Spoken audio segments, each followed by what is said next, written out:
En las décadas de 1920 y 1930, cuando parecía que el fascismo iba a apoderarse de las naciones europeas, Benito Mussolini era uno de los hombres más poderosos del mundo.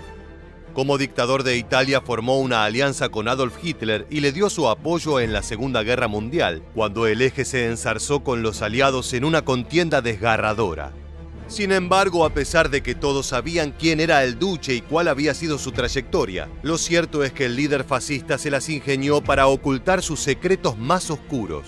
Ni los periodistas ni los espías más hábiles pudieron descubrir que el dictador había tenido un hijo ilegítimo y que lo había mantenido alejado del público durante años. El muchacho se crió a la sombra de un padre violento, autoritario y despiadado, y tuvo una vida marcada por el dolor y la tragedia. No te muevas de tu pantalla porque en los próximos minutos te contaremos todo acerca del hijo no reconocido de Mussolini. ¿Estás listo? Pues entonces prepárate para viajar en el tiempo. Para comprender esta historia, primero tenemos que repasar los orígenes del hombre que se convertiría en el Duce. Benito Mussolini nació en 1883 en el seno de una familia humilde. Su padre era un herrero de ideales socialistas que influyó profundamente en la forma de pensar de su hijo. Cuando dejó la niñez y se convirtió en un adolescente, cursó sus estudios en una escuela dirigida por monjes que detectaron algo extraño en su personalidad. Decían que era tímido, aunque también por momentos se volcaba hacia la rebeldía y el desafío a sus mayores. Queda claro que desde joven acarreó consigo la voluntad para romper con lo establecido y alterar el rumbo de las cosas. En 1902, Mussolini se fue a vivir a Suiza para evadir el servicio militar obligatorio en el ejército italiano. Mientras residía en el extranjero, tuvo contacto con activistas de izquierda que le enseñaron que para derribar al gobierno eran necesarias la acción directa y el uso de la violencia. Se convirtió en un militante socialista y adoptó la firme creencia de que la democracia era una pantomima del capitalismo para someter a los trabajadores, por lo que había que destruirla. En 1904 regresó a Italia, ya que hubo una amnistía general hacia todos aquellos que habían huido de sus obligaciones militares, como era su caso. 5 años después ya estaba trabajando como periodista y consiguió empleo como secretario en Trento, una ciudad ubicada dentro del Imperio Austrohúngaro. Este fue precisamente el lugar donde nació quien sería su primera esposa. Si bien los detalles de la vida íntima de Mussolini en este tiempo se desconocen, es sabido que hacia 1910 formó pareja con Ida Dalser, la hija de un político de poca monta. Era dueña de un salón de belleza en Milán que solía ser frecuentado por mujeres italianas de clase alta. Dalser ganaba mucho más dinero que su marido, a quien ayudó económicamente ya que por aquel entonces estaba atravesando un mal momento personal. Mussolini había sido expulsado del Partido Socialista por favorecer la participación de Italia en la Primera Guerra Mundial. El futuro dictador fundó su propio periódico de carácter nacionalista y derechista gracias al dinero de Dalser. Se supone que ella llegó al extremo de empeñar sus joyas y vender su salón, todo con el objetivo de contentarlo y financiar sus actividades políticas. Se casaron en 1914 y al año siguiente tuvieron su primer y único hijo, a quien pusieron de nombre Benito Albino Mussolini. La vida del niño fue difícil desde un principio, ya que su padre engañaba a su madre con numerosas mujeres. El matrimonio fue breve y culminó cuando Mussolini abandonó a su esposa por una de sus amantes, Rachele Guidi, con quien tuvo varios hijos más. Por otro lado, jamás aceptó a Benito Albino, a quien nunca consideró como su verdadero descendiente e hizo todo lo posible por olvidar su existencia. Al término de la Primera Guerra, en la que participó como soldado, el futuro Duce fundó el Partido Fascista y en 1922 protagonizó la famosa marcha sobre Roma acompañado por 25.000 paramilitares apodados los Camisas Negras.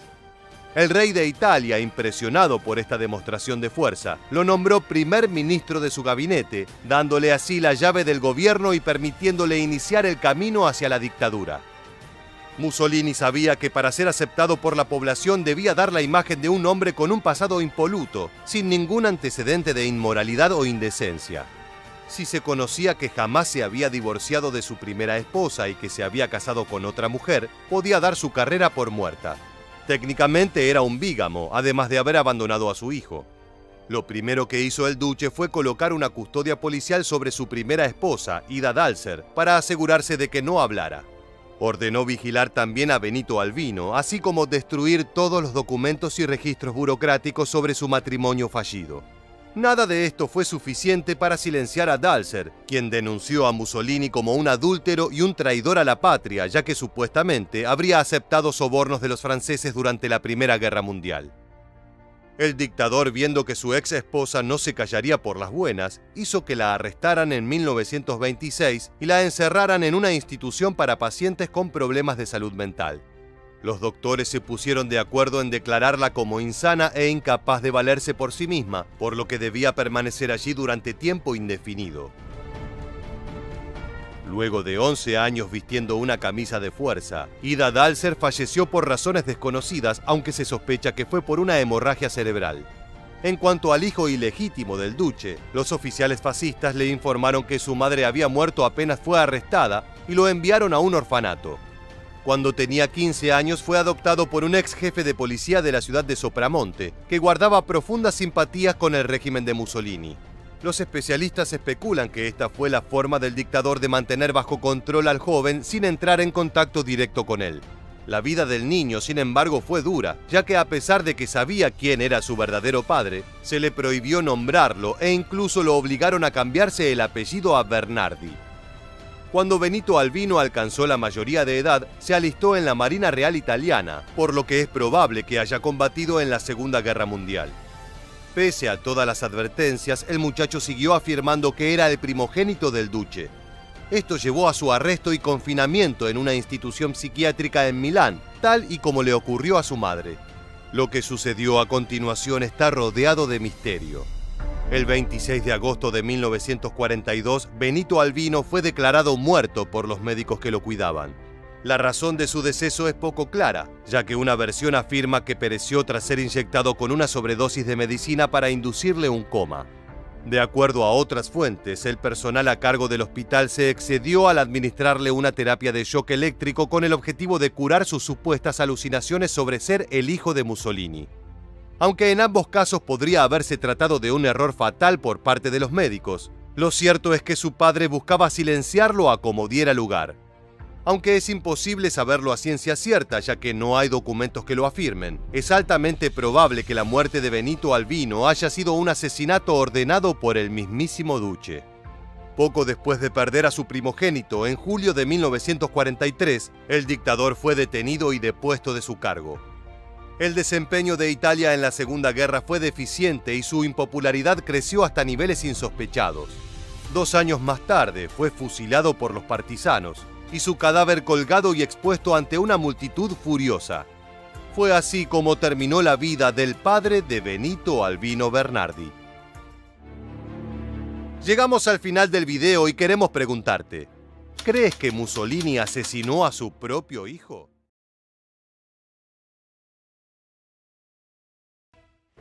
El 16 de julio de 1941, el grupo de ejército centro de la Wehrmacht arremetía contra el ejército rojo en Smolensk, el corazón del frente oriental de la impresionante Operación Barbarroja, ejecutada por Adolf Hitler para conquistar la Unión Soviética. El comienzo de las batallas fue brutal y los soldados soviéticos se lanzaban contra las balas alemanas, ya que su líder, Joseph Stalin, había ordenado que ningún hombre debía rendirse. Al comienzo de la campaña, los alemanes lograron avanzar por Smolensk y entre las bajas del Ejército Rojo se contaron centenares de prisioneros. Pero uno en particular llamó la atención de los oficiales nazis, ya que el soldado se había arrancado la identificación del uniforme a diferencia de sus compañeros. Luego de llevarlo a un campo para prisioneros de guerra, la inteligencia nazi comenzó a investigar al soldado soviético anónimo, hasta que uno de sus compañeros encarcelados reveló la identidad. Se trataba de Yakov Yugashvili, hijo primogénito del mismísimo Josif Vissarionovich Yugashvili, mejor conocido como Stalin. Sin saberlo, la Wehrmacht había capturado al heredero de su mayor enemigo. Yakov Yugashvili pasó más de 2 años en manos de los nazis, hasta que fue encontrado muerto en las alambradas de un campo de concentración. Cientos de mitos y leyendas rondan la muerte del hijo de uno de los políticos más importantes del siglo XX, e incluso algunos historiadores aseguran que los soviéticos intentaron rescatar al hijo de Stalin. Pero hasta el día de hoy, pocas son las certezas. Por eso, en este nuevo episodio de Historia Militar nos preguntamos, ¿quién mató al hijo de Stalin?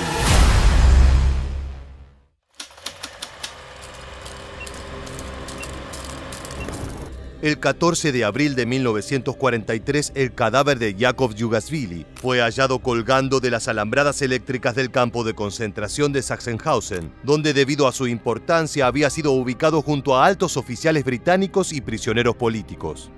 El hijo de Stalin no se llevaba bien con sus compañeros de celda, y existen muchas versiones alrededor de su muerte. Algunos aseguraron que fue asesinado por los alemanes, luego de que Stalin se negara a negociar un intercambio de prisioneros. Otros argumentaron que se trató de un suicidio, una de las teorías más sostenidas y creídas a lo largo del tiempo, aunque debido a su compleja relación con Stalin, hay quienes no descartan que se haya tratado de una operación soviética encubierta para liberar a los alemanes de un poderoso elemento de negociación. Incluso el famoso novelista Milan Kundera le dedicó a Yakov Yugasvili un capítulo en su laureado libro La insoportable levedad del ser, en el cual asegura que el hijo de Stalin fue asesinado por sus compañeros de celda británicos, quienes detestaban la actitud del soviético. Y si bien algunas de estas hipótesis son más aceptadas que otras, la duda persiste a través del tiempo.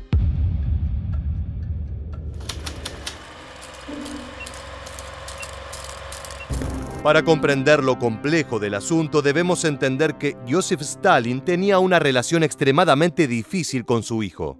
Yakov nació en 1907, cuando Stalin aún era un joven idealista revolucionario, dedicado completamente a la lucha de clases y sin ningún tipo de cargo político. Cuando tenía tan solo 9 meses, la madre del niño murió y Joseph decidió enviar a su primogénito con familiares lejanos para que lo cuidaran, mientras él dedicaba toda su vida al levantamiento del proletariado. Fue así que padre e hijo se separaron físicamente durante más de 14 años, aunque la distancia emocional duraría para siempre. Incluso cuando un adolescente, Yakov decidió ir a buscar a su padre, ya convertido en comisario del pueblo de la Unión Soviética, Stalin no logró vincularse con su hijo. El carácter de Yakov hacía que su padre prácticamente lo odiara, ya que era un niño tímido, falto de afecto y cierta tendencia a mostrarse deprimido. Stalin veía a un débil y un cobarde en su hijo adolescente. Durante su juventud, Yakov estudió ingeniería y se graduó en Moscú, pero su padre insistió en que el joven se enrolara en el ejército y así lo hizo, llegando a graduarse como oficial de artillería en 1941, unas semanas antes de que los alemanes avanzaran contra la Unión Soviética.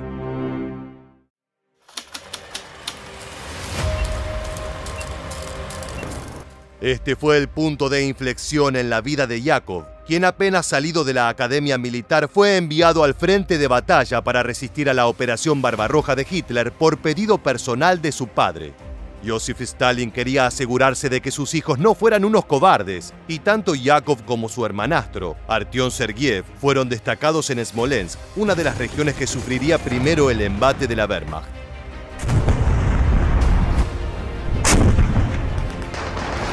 La batalla de Smolensk comenzó el 10 de julio de 1941 y se trató de una de las campañas principales de la Operación Barbarroja.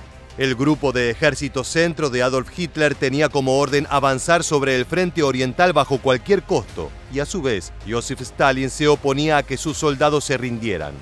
El líder de la Unión Soviética hasta llegaría a lanzar la polémica orden «Ni un paso atrás», que obligaba a sus oficiales a ejecutar a sus propios hombres en caso de que quisieran abandonar su posición.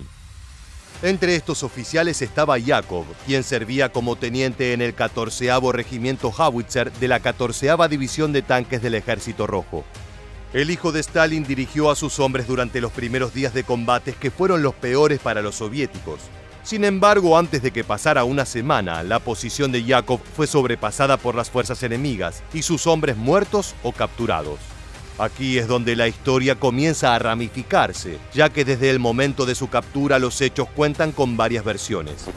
Hay quienes aseguran que Yakov rechazó las instrucciones de Stalin y se entregó al enemigo junto a sus hombres, mientras que otro relato asegura que mientras los suyos huían, Yakov permaneció en su puesto al grito de «Soy el hijo de Stalin y no permitiré que mis hombres se rindan». Esta última versión se ha tomado como la oficial, aunque esto se contradice con el hecho de que su identidad no fue confirmada hasta unos días más tarde por los alemanes, además de que él mismo se había arrancado la identificación del uniforme.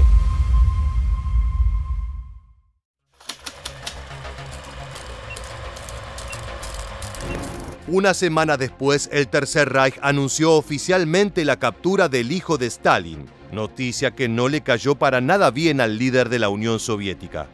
Stalin creyó que esto era un signo de debilidad, y algunas fuentes cercanas aseguran que habría preferido que su hijo se suicidara en el campo de batalla a que cayera en manos de los alemanes. Mientras tanto, los nazis aprovecharon la identidad de Yakov para utilizarlo en su propaganda, especialmente en fotografías donde se lo veía sonriente junto a oficiales nazis y hasta vestido con el uniforme de las SS. Yakov Yugasvili gozó de trato preferencial, al menos en relación a sus compatriotas soviéticos que eran torturados y matados de hambre por los nazis. El hijo de Stalin fue enviado a Sachsenhausen, un campo de concentración en principio dedicado a prisioneros políticos y prisioneros de guerra de alto rango, especialmente oficiales británicos. Mientras los prisioneros soviéticos morían en su propia tierra o en los campos alemanes, Yakov gozaba de visitas diarias de oficiales nazis que deseaban tomarse una foto con él y participaba de eventos que le brindaban cierta comodidad. Tras 2 años, Yakov recibió la primera noticia sobre su padre, pero no era positiva. En 1943, luego de una brutal campaña, las ofensivas germanas en la Unión Soviética estaban llegando a su fin, y el comandante del poderoso Sexto Ejército alemán, Friedrich Paulus, se había rendido en Stalingrado, siendo capturado por los defensores. Adolf Hitler quería recuperar a Paulus, por lo que envió a Stalin una propuesta de negociación, su hijo a cambio del general de la Wehrmacht. Pero Stalin rechazó esta oferta. Según el ministro de Asuntos Exteriores soviéticos Vyacheslav Molotov, Stalin dijo que la vida de Paulus no valía la de ningún prisionero y aseguró que todos los soldados soviéticos prisioneros eran sus hijos. Un tiempo después, Hitler hizo otra oferta, la liberación de Yakov a cambio de la de Leo Raubal, sobrino del Führer, pero nuevamente Stalin la rechazó.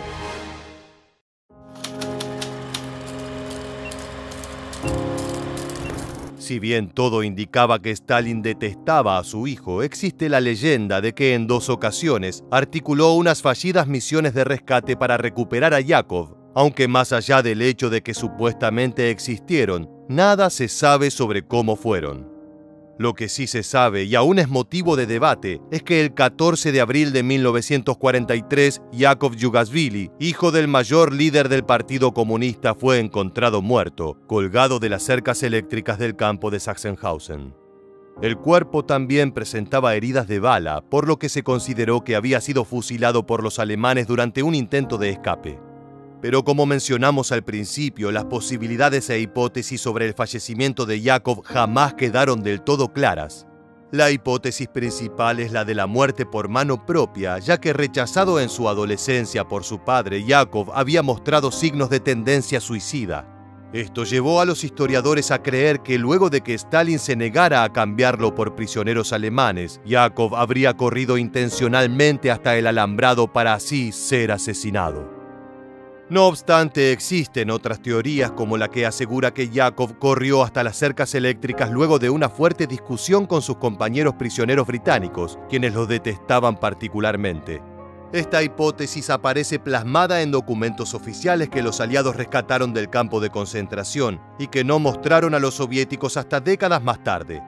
Por supuesto, otra teoría menos importante propone que fue asesinado por los alemanes como venganza por la testarudez de Stalin y la derrota de la URSS. Lo extraño es que si bien todo parecía indicar que Stalin detestaba a su hijo primogénito, algunas fuentes anónimas han mencionado que al enterarse de la muerte de Yakov, Stalin observó una foto de su hijo y lloró, mientras decía que había sido un hombre de verdad y que el destino lo había tratado injustamente. Quizás el líder soviético le dio el respeto en muerte que Yakov jamás había tenido en vida. En 1977, Yakov recibió una distinción honorífica post-mortem y un pequeño monumento se edificó en Smolensk, en la posición que defendió hasta ser capturado por los nazis. Muchas gracias por acompañarnos hasta el final. Permanece atento a nuestro próximo video.